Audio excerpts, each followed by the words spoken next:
Hello everyone, I am Manoj Makkad from Delhi, a PMC depositor. I have a few questions for the RBI governor, for our finance minister, our Modi ji and our Amit Shah ji, and most important Mr. Bhoria. For the RBI put us section 35A on our PMC bank. In the language of 35A means main soul of the 35A is the interest of depositor. So I am not able to understand in past 10 months what interest they given to all of us, few senior citizens, few old men, few youngs, few widows. So what kind of interest they shown for us? Only a 50,000 in a 6 months, again 50,000 for another 6 months. That means a 1 lakh. And if they are saying कि उन्होंने हमारे लिए बहुत अच्छा काम कर दिया है, 1 लाख रुपए दे दिया, 1 लाख उन्होंने नहीं दिया, हमारे ही पैसों में से उन्होंने 1 लाख रुपए दिया। अब 10 महीने बीत गए हैं, उसके बावजूद आज हम लोग 1-1 रुपए के लिए परेशान हो रहे हैं। बॉम्बे या दिल्ली जैसे बड़े शहरों में 1 साल के अंदर 1 लाख रुपए, that means around almost 15 months में 1 लाख रुपए, around 6,000 rupees a month. How can we survive? उसके बावजूद जब भी बात करो, किसी से भी बात करो, आरबीआई गवर्नर्स तक तो हमारी बात जाती ही नहीं है। पर अगर आप किसी ऑफिशियल से बात करते हैं तो always said we are working on it, we are working on it. I am not able to understand what type of working you are doing कि 10 महीने बाद भी आपको नहीं मालूम है आपने क्या करना चाहते हो। येस बैंक के लिए आपकी पॉलिसीज और हैं, हमारे लिए कुछ पॉलिसीज और हैं। आप हमें टेक्निकल पॉइंट्स बताते हैं कि technically Yes Bank is different than PMC Bank. Okay, जब हम डिपॉजिट करने जा रहे थे, जब हम अपने एफडीज कराने जा रहे थे, आपने टेक्निकली तब क्यों नहीं बताया था कि ये शेड्यूल बैंक है, ये वाला बैंक फलाना है, ये वाला कमर्शियल है? आपने तब क्यों नहीं बताया? अगर तब नहीं बताया था तो आज क्यों बता रहे हैं आप हमें? हमने भी वही इंडियन करेंसी जमा कराई है जो कि येस बैंक के डिपॉजिटर ने जमा कराई है। हम भी उतनी ही मेहनत से कमाते हैं जितनी मेहनत से येस बैंक वाले कमाते हैं। उनके पैसे पैसे हैं, हमारे पैसे पैसे नहीं है। 40 लोग मर गए जिसमें से 5 सुसाइड केस थे। Who will responsible?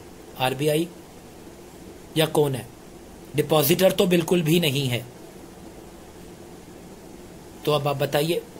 अगर हम उसके बाद बात करते हैं फाइनेंस मिनिस्ट्री की, that means our madam Nirmala Sitharaman ji, she always said कि this is not a matter of finance ministry, this is a bank regulated by the RBI. Okay, RBI उसको रेगुलेट करती है, पर आरबीआई को रेगुलेट कौन करता है? आरबीआई को रेगुलेट करता है फाइनेंस मिनिस्ट्री।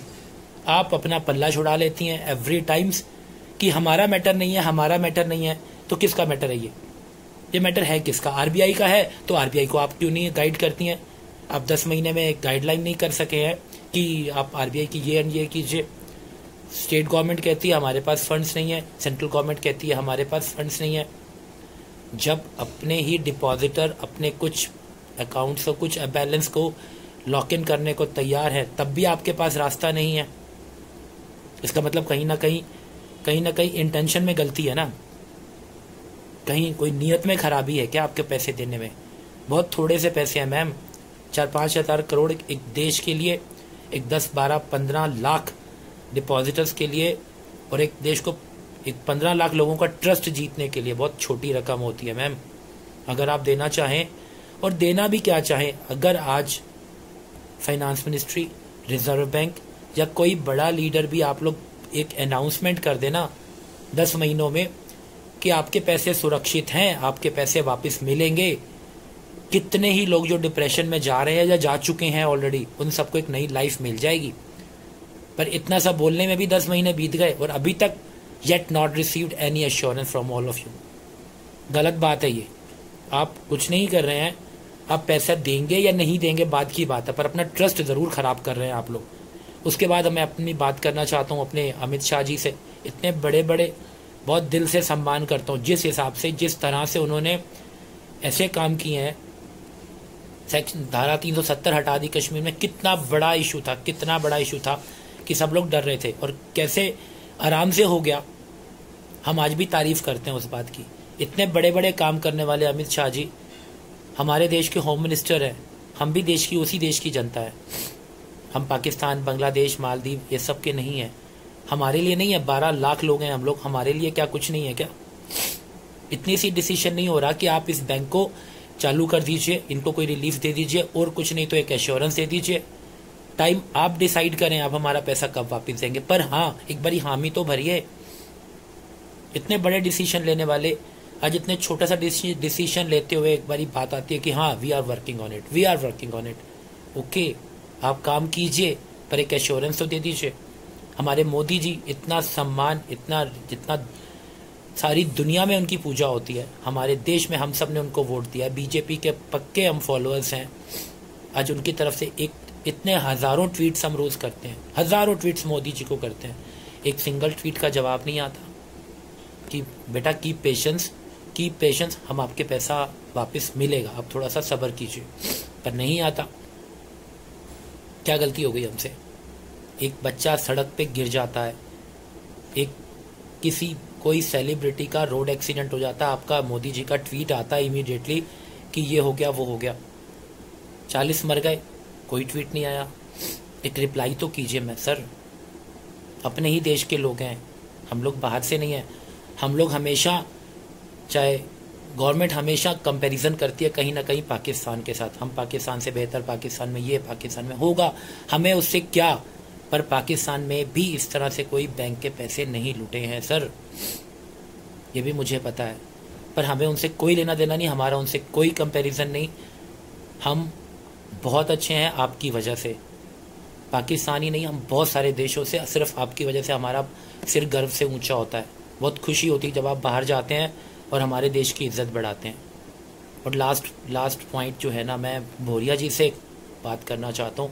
आरबीआई ने उनको एज अ एडमिनिस्ट्रेटर अपॉइंट किया, 10 महीने बीत गए। 10 महीने में भौरिया जी ने क्या किया? ईडी ने उनकी प्रॉपर्टीज सीज कर ली गई। कोई कहता है 10,000 करोड़, 5,000 करोड़, 8,000 करोड़, पर क्या 10 रुपए की प्रॉपर्टी भी आज तक वो बेच सके?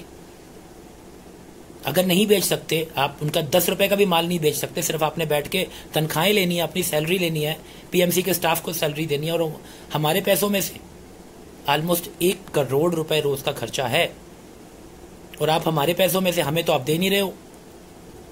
या तो आप बोल देते कि इस महीने में हम 10,000 डिपॉजिटर का पैसे देंगे, अगले महीने अनदर 10,000 का देंगे, तो भी समझ में आता। आपने किसी को कोई पूरे पैसे नहीं दिए, और आपने उनका 1 रुपए का भी, वाधवंश का 1 रुपए का भी आपने उनका प्रॉपर्टी नहीं सेल कर पाए। 10 महीने बीत गए, आगे कैसे होगा कि आप 10 महीने में उनके सारी प्रॉपर्टी बेच लोगे? इंटेंशन है आपकी बेचने की, या मिल गए हो आप उनके साथ? बड़े तीखे लगते हैं सवाल, पर एक बारी आप आइए तो सही, एक बार जी के तो देखिए। उधर से कोरोना का टाइम है, एक पेंडेमिक में गुजर रहे हैं हम लोग। अब उस पेंडेमिक में देखें, लॉकडाउन को देखें, व्यापार खत्म हो गए हैं, अपने घर के पैसे हैं जो बैंक में जमा है, हर घर में कोई ना कोई प्रॉब्लम्स हैं, किसी के घर में पेरेंट्स हैं, किसी के घर में मेडिसिन है, किसी के बच्चे की एजुकेशन है, किसी के घर में शादी है, सब। और मैं आपको बताऊं, पीएमसी के डिपॉजिटर्स सब पैसे वाले हैं, पर अब सबके सब सड़क पे आ गए। अपने पैसे होने के बावजूद किसी के पास कोई पैसे नहीं है, किसी के पास कोई पैसे नहीं है। क्या हुआ? गरीब कर दिया आपने सबको। अच्छे दिन हमारे यही आने थे कि हम अपने पैसे होने के बावजूद गरीब हो जाएं। कब? मैं आप सबसे, मोदी जी, अमित शाह जी, आरबीआई, शक्तिकांत दास जी, भौरिया जी, सबकी इज्जत करता हूं, सबसे हाथ जोड़ के रिक्वेस्ट है मेरी,